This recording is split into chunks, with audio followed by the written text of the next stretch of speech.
And good morning, welcome to the K-Files. Good morning, JP. Good morning, Miss Sandra. How are you? I am good, and I hope you are, and you all out there are. It's kind of funny. I asked JP, we were texting, and, said, we didn't know about the hurricane, didn't know about the show this morning.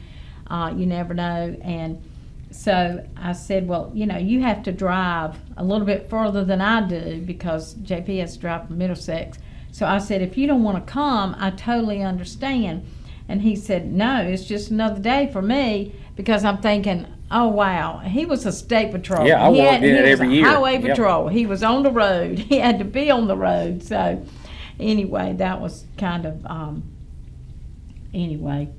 something that I should have thought about before I said that because you're used to being on the road. Absolutely. We would usually get deployed down east before the hurricane made landfall.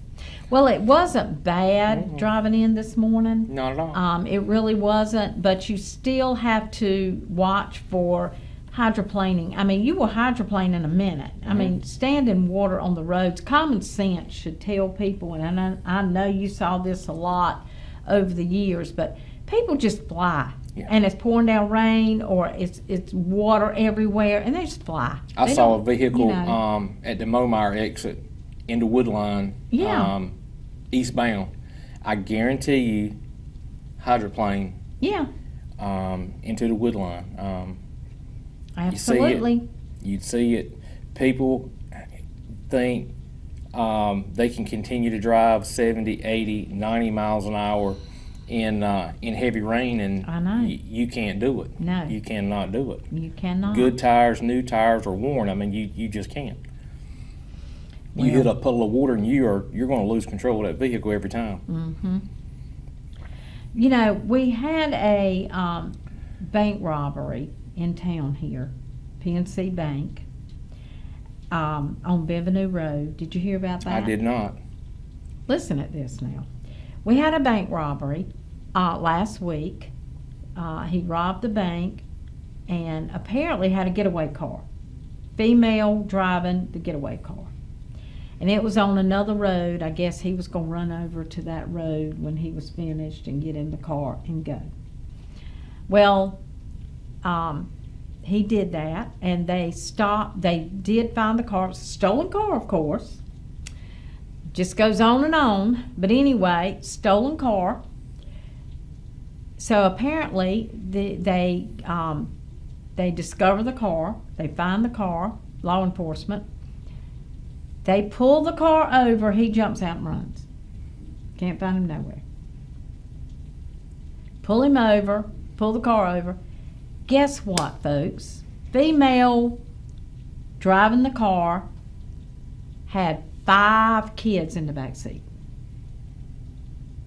Now you tell me, there's no words. No, there's no words. No. There's just not. And it does not shock me at all. I just cannot. And she's under a $900,000 in some bond. And they finally got him. And he's under $1 million in some bond. And those kids are going to end up where? And you know what? They have witnessed a bank robbery. Yes. They have witnessed 5 kids. I mean, go figure. I just... And you want to know what's wrong with the kids in school today? It's environmental. Yes, it's called parents, or parenting. Whatever. I don't know if they were his kids. I don't know whose kids they were, but that is a shame for those children to have to be riding in a getaway car from a bank robbery. Oh my goodness! The Highway Patrol. We had a situation in Charlotte. It's been about 10 years ago. It was a robbery. Highway Patrol fell into a pursuit with robbery suspects. We could see two people in the vehicle, and at the time we were allowed to do what's called a pit maneuver at high speeds, and we pitted the vehicle. And when we pitted it, person after person after person come out of this vehicle, and it was children. These people had robbed a convenience store with young children in the car, and on top of that, they were not secured in safety belts. If you've got to rob something or you got to commit a crime, please leave the kids out of it. Yeah. Leave the kids out of it. Oh my gosh. Oh, well, anyway, that's one of the cases for the week that I wanted to talk about. We had a robbery at Hardee's on Old Carriage Road yesterday.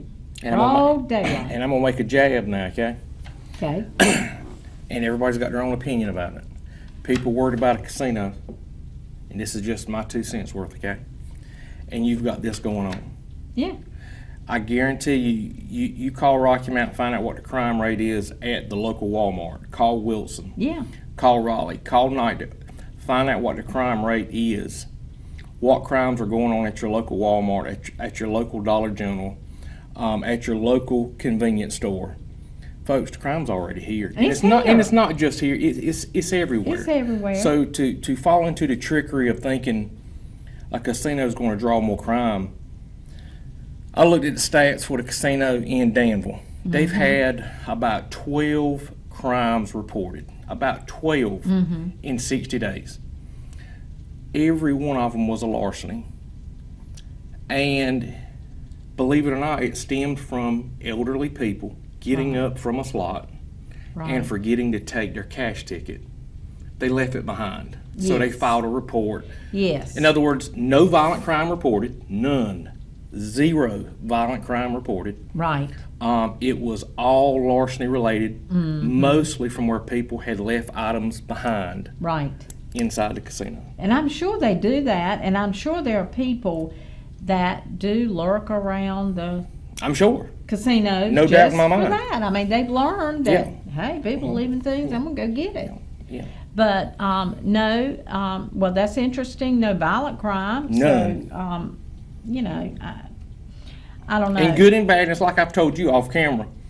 We've all got mixed feelings about it. I Right. was against the lottery coming to North Carolina, adamantly against it. But it's here. But it's here. You know, it is what it is. I don't buy lottery tickets. I don't play the lottery. I don't really go. I have been to Vegas, in full disclosure. I have been in a casino. I do go on cruises. Yeah. But I'm not a gambler. Okay. Right. Well, I'm the same way. So I can't really say. I can't really get on a soapbox and say I'm against a casino because I've been to them. I go to them.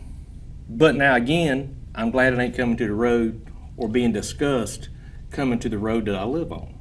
That's where Yeah, I'm lucky at. you. You know, and you know, it's just I'm glad it ain't coming to my neighborhood. But you know, I just It's not coming far from mine. you know, and I hate that.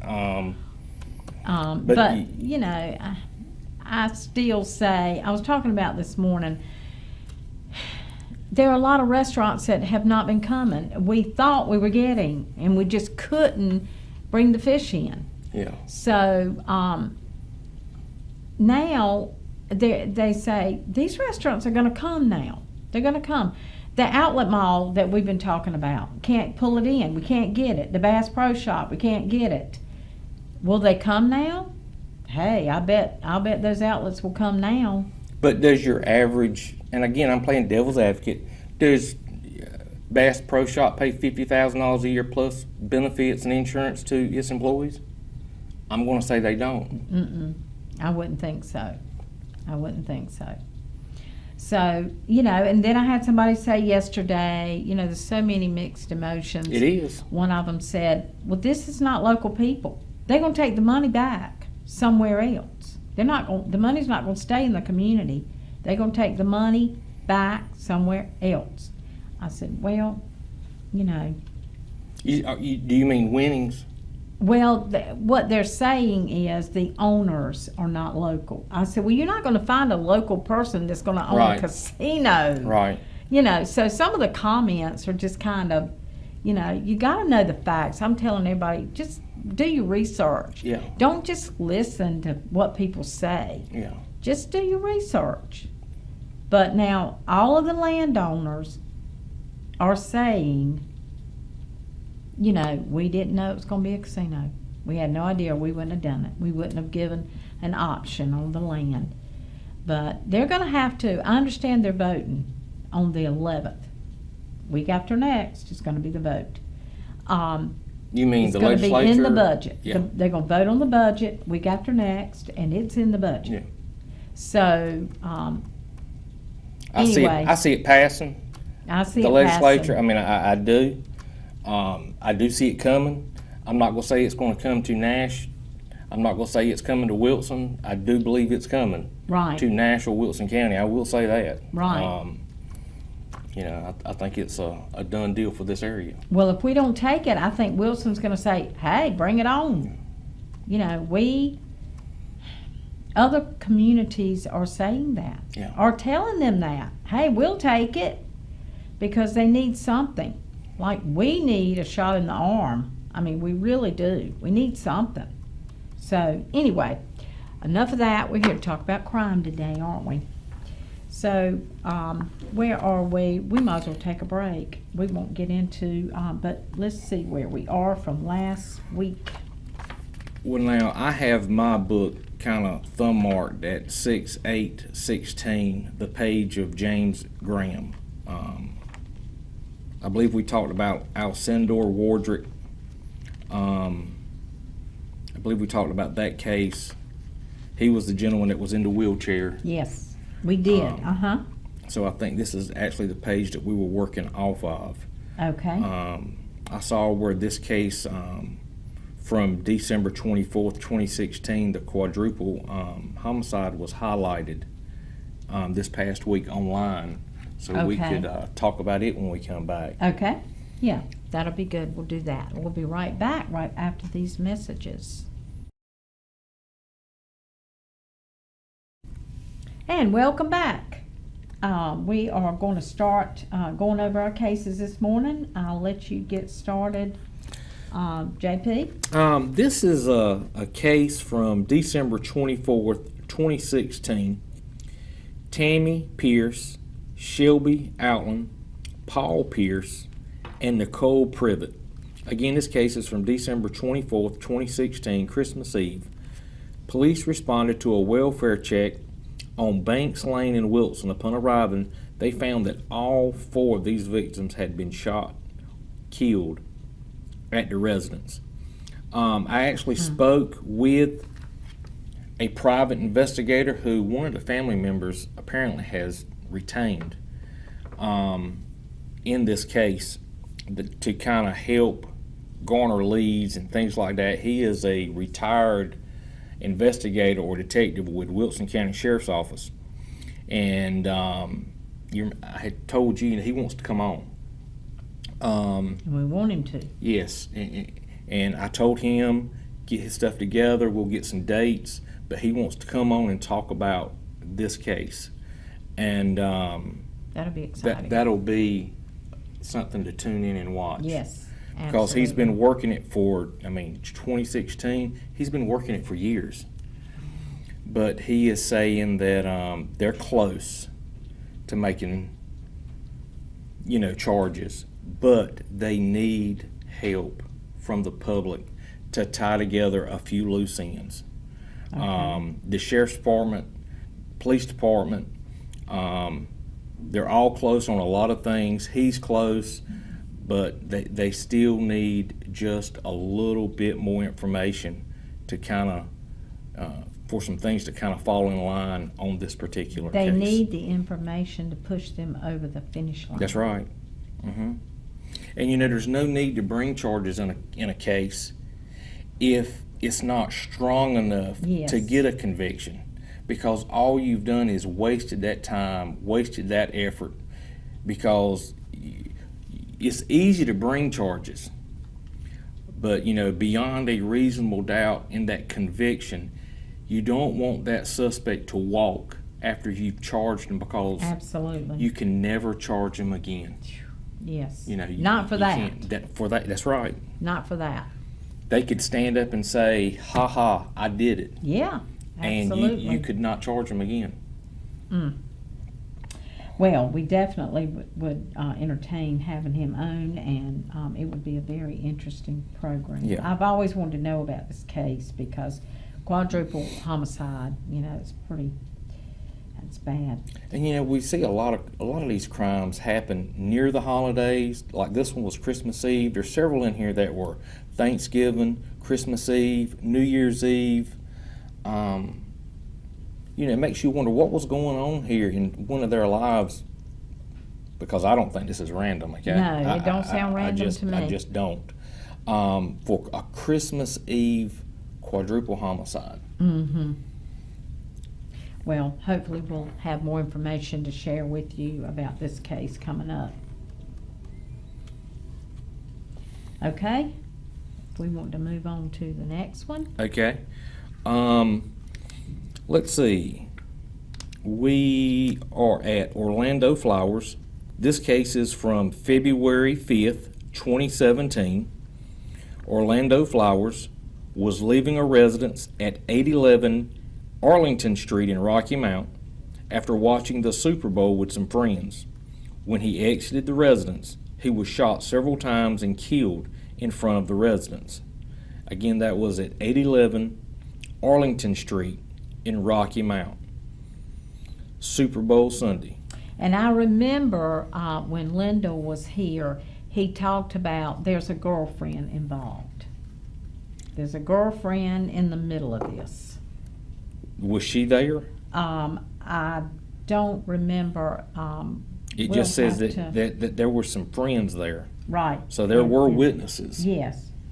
I think there was a jealous girlfriend, jealous boyfriend situation is what this ended up being, if I remember correctly. I'm almost sure.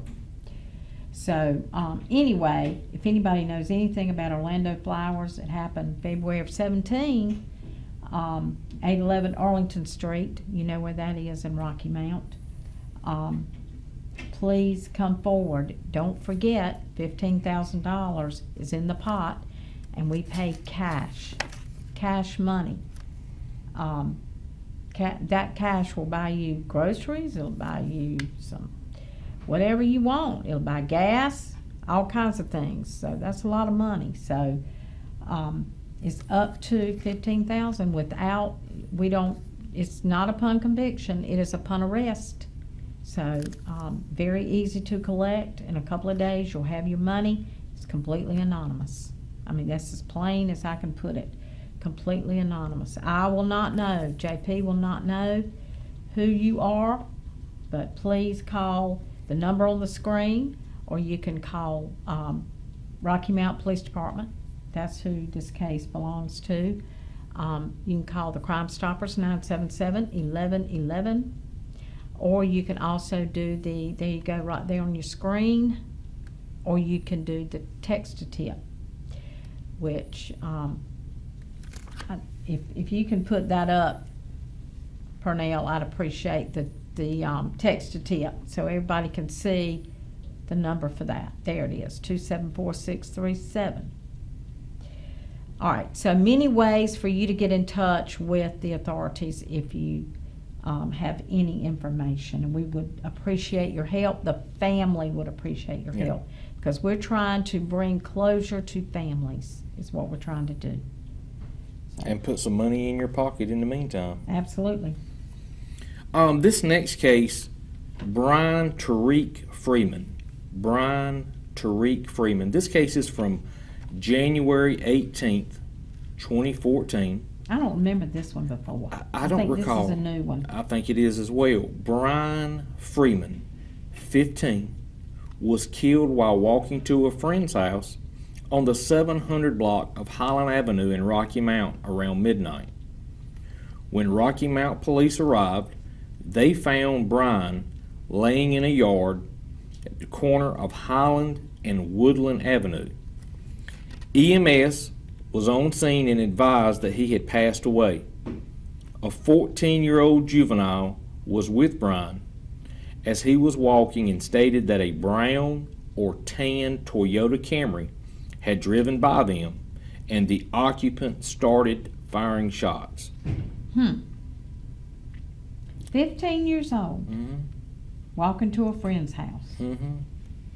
Wow. 14 and so basically shooting at a 14 and 15-year-old That's terrible. at midnight. But what are you doing? Why ain't Walking you to at a home? friend's house at midnight. What are you doing? You know, when police arrived, they found him just laying in the yard. Terrible. So, I guess a drive-by. Yeah. But it was targeted, I'm sure. I hate But to who say it, but knows? Who knows? I would assume it. Hopefully, the 14-year-old juvenile was able to share with law enforcement. Clearly, they shared vehicle description. Maybe they were able to get ID a driver or passenger or kind of tie the vehicle to someone. Yeah, if you've got the vehicle, that's pretty big. Mm-hmm. So that's a good start, but evidently not enough to solve this case. So, all right. The next case here is Devontae Jaquan Eberg. Devontae Jaquan Eberg. This case is from June 13th, 2014. Police officers were called to the 700 block of Branch Street in Rocky Mount around 12:30 a.m. after Rocky Mount police got reports of gunfire in the area. When officers arrived, they found two people suffering from gunshot wounds. Both were taken to the hospital. Devontae Jaquan Eberg, 18, died at the hospital from his injuries. The other victim was 17-year-old, was treated and released. A short time later, two other victims, ages 21 and 26, arrived at the hospital with injuries from the incident. They were also treated and released. So now you're looking at 4 people who were injured as a result of these gunshots. So Devontae Jaquan Eberg, who was 18, he died from his injuries. Right. The other 17-year-old, the 21-year-old, and 26-year-old arrived at the hospital with just other injuries from this same incident. So you've got three other persons who were able to hopefully share information about a possible suspect or suspects. Again, this is at 12:30. 700 block of Branch Street. Does anybody know anything? If you know anything,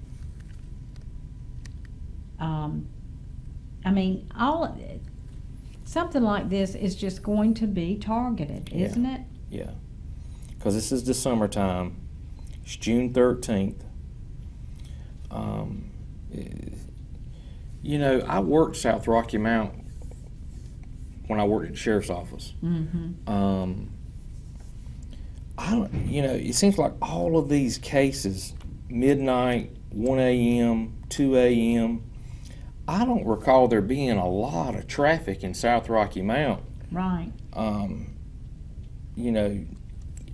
Typically I would have a car run from me on Nashville Road, jump and run, something like that. Right. But this is, I'm not familiar with this, where this is. Branch Street. That's over in Edgecombe County, isn't it? Branch Street is, yes. Off Cokie Road, that general area? Yes. Train Off tracks? of Cokie, yes. Okay. Right over there.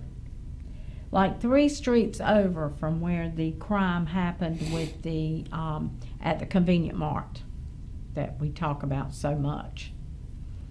And that's still a hopping area with crime. Yes. I just yes. read online yesterday or the day before where they had some shootings at the Cokie Road Apartments. Yes, there's a lot going on in that area, Branch Street, Cokie Road area, really is. Vance Street is over that way too, I think somebody said, but that was another crime that happened this week over there. So just a lot going on over there right now. But anyway, if you know anything about this case, Devontae Eberg passed away, 18 years old. The others were 17, 21, and 26. And this happened at 12:30 at night. I mean, we say every time, Nothing good's happening at that time of night. Mm. Should be in bed.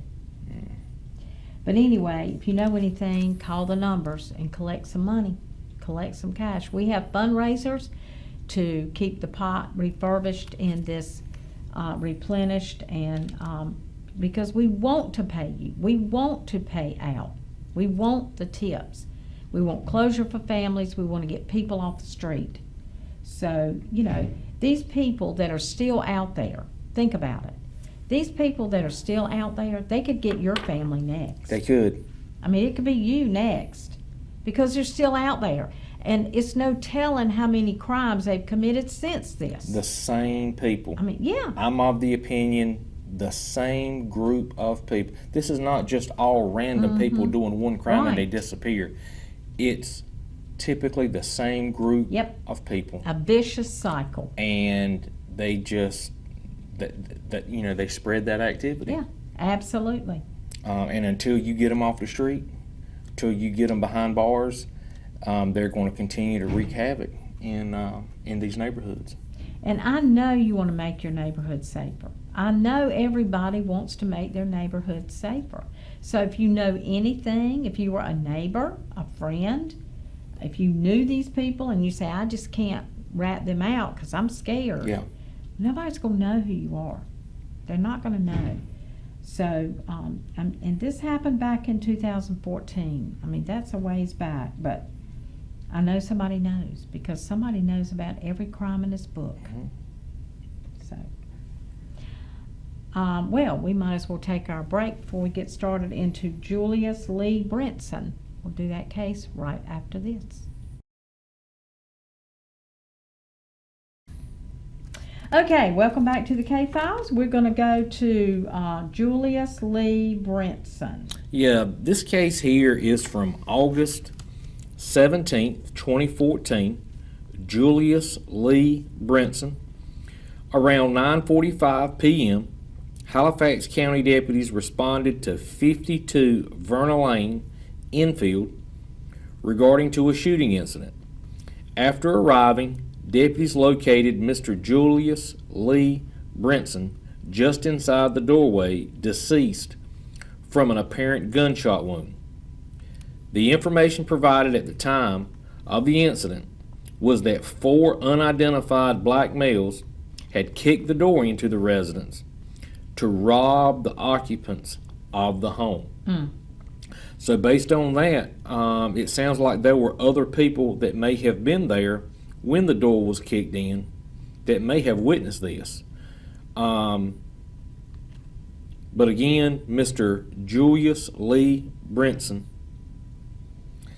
at 52 Verna Lane, Enfield, shot and killed just inside the doorway on August 17th, 2014, around 9:45 p.m. Again, that's in Halifax County, near Enfield. You know, it's kind of scary when 4 people are coming in on you. Mm-hmm. That is scary. And I mean, it 4 is. people kick the door in. I mean, wow.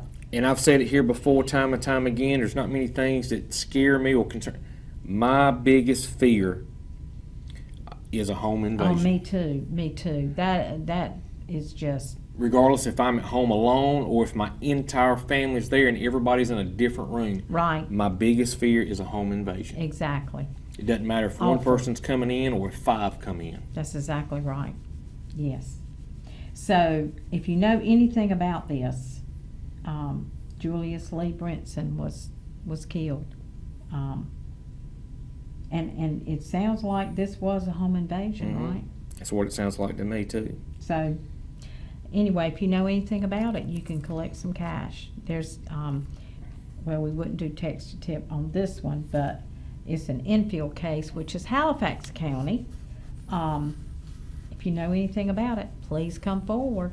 But like Rocky Mount said, you know, if you feel... Oh, look at that. I'm impressed. You know, if you feel more comfortable texting a tip to Rocky Mount, even if it's a Wilson case, even if it's a Nashville case, text it. They'll get it where it needs to go. Absolutely. Absolutely. You know, you share that tip. Any number you know to call in law enforcement, just call it. because they will get it to the right authorities. You're exactly right about that. So, but we just showed you, if you want to call the Crime Stoppers in Halifax County, they have one set up. So that's good. We just gave you that number. Put that number up one more time, if you don't mind. There we go. 583-4444. That's easy to remember. 583-4444. And you know, we've talked about 3 or 4 cases this morning.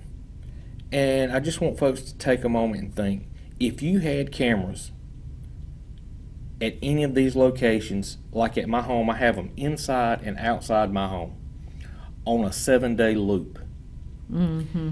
If any of these crimes had occurred at my home, the sheriff's department would have immediately had detailed suspect information, vehicle description, direction of travel. I would dare say they would have already made an arrest in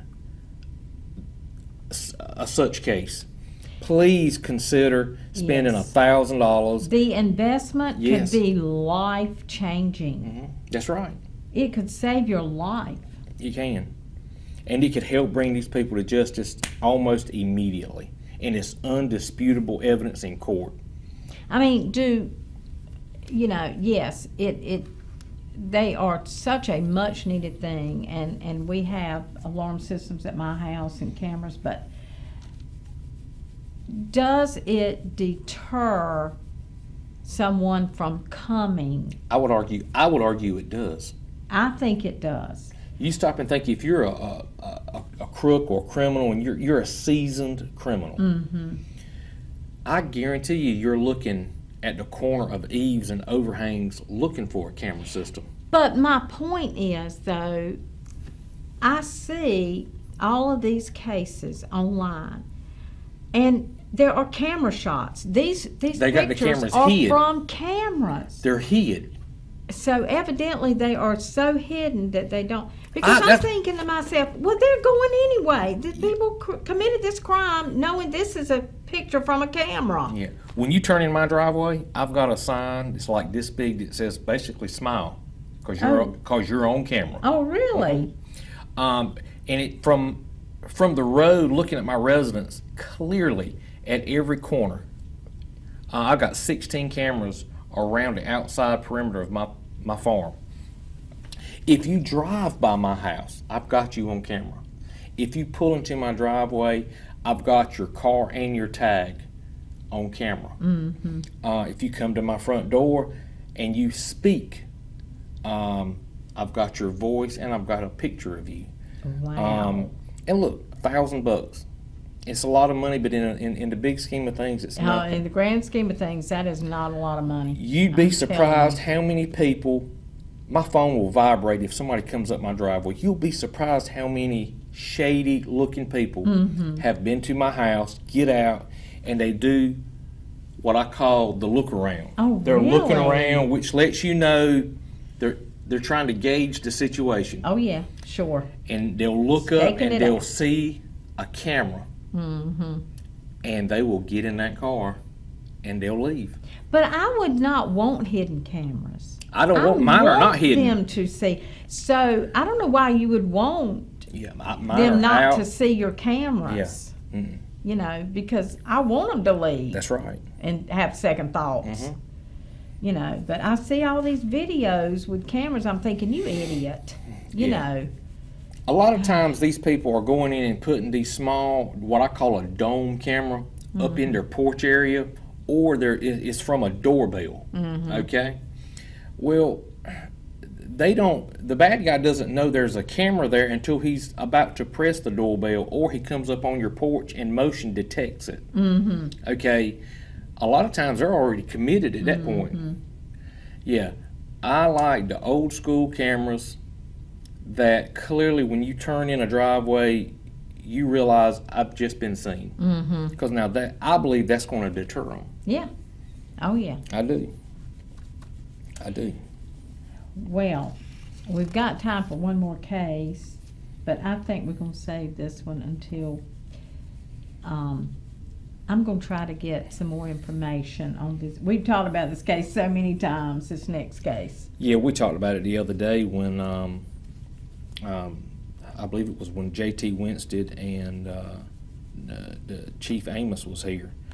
Do you want to talk about Demond Batts? Yeah, let's do Okay. that. Demond Rashawn Batts. Demond Rashawn Batts. This is from around the holidays. December 27th, 2015. Demond Batts, who was 24 years old at the time, was shot and killed at MLK Park in Rocky Mount. Rocky Mount police got a report of shots fired in the area. Batts, who was from Tarboro, was found lying in a pool of blood on Virginia Street in Rocky Mount near MLK Park around 11:40 a.m. EMS tried to revive Batts, but was unsuccessful. 11:40 a.m., middle of the day, 12/27/2015, in a public place, public park, middle of the day, shots fired. That's that's kind of brazen now. Yeah, it really is. But, you know, so many of these are drug deals gone Oh bad. yes, I believe that Drug too. deals gone Or bad. hits. Mhm. So was he meeting, this is just speculation, was he meeting somebody at the park and maybe he didn't have the money, maybe he didn't deliver what he was supposed to, and boom. So, you know, so many of these involve drugs, folks. I mean, Gang activity, yes, gang activity and drugs. or it could just have been he just happened to be at the wrong place at the wrong time and Exactly. was about to be a victim of robbery. He was from Tarboro, and he was came over to Rocky Mount. Virginia Street is right off of Grand Avenue. I was going to ask where Martin Luther King Park was. Yes, right off of Grand Avenue, which is not far from, trying to think, the 64 exit. The exit off of 64 Atlantic Avenue. Okay. When you get off that exit, it's like 2 streets up, Going It's right back there. into Rocky Mount. coming out of Rocky Mount, Okay. All right. going towards Tarboro. Gotcha.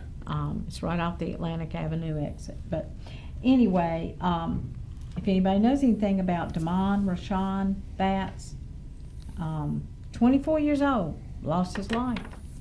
So we would appreciate any help we can get. Of course, you know, as I said, we have fundraisers to replenish the pot. We'll be glad to pay you. We want to pay out. Want to give you cash in the hand. Cash in hand. In 2 days, we will pay you. And it is anonymous. That's the important thing. I know that's what a lot of you are worried about. So I had another person this week say, aren't you on that show, that crime show? When I went to a restaurant, the waitress said, aren't you on that crime show? And I said, yes, I am. And she said, I really like that show. She said, so I forgot what else she said. But anyway, I'm thinking to myself, do you know something? You know, why do you watch it? Sometimes, you know, young people, when they tell me they watch it, I wonder if they want to, because they'll keep asking, like the girl at the bank, she kept asking me questions. I'm thinking, do you know something? So if you know something, say something. Yeah. Say I think the show intrigues please. a lot of people. People Yeah, I want think to so. help. Yeah. They want to see a case or a clip that stirs a thought or a memory of Yeah. something that they can share. Yeah, the girl at the bank believe said that. was my cousin. Y'all talk about my cousin on there. You know, so I need to, I've got it written down. We need to do that case. I'll see if we can bring that case back up. I told her we would. So anyway, that's all for the day on the K-Files. Thank you, JP, for being here with me. Yes, ma'am. Braving the elements of the rain this morning. Not much to it, but anyway, be careful out there, everybody, today. Make it a great day.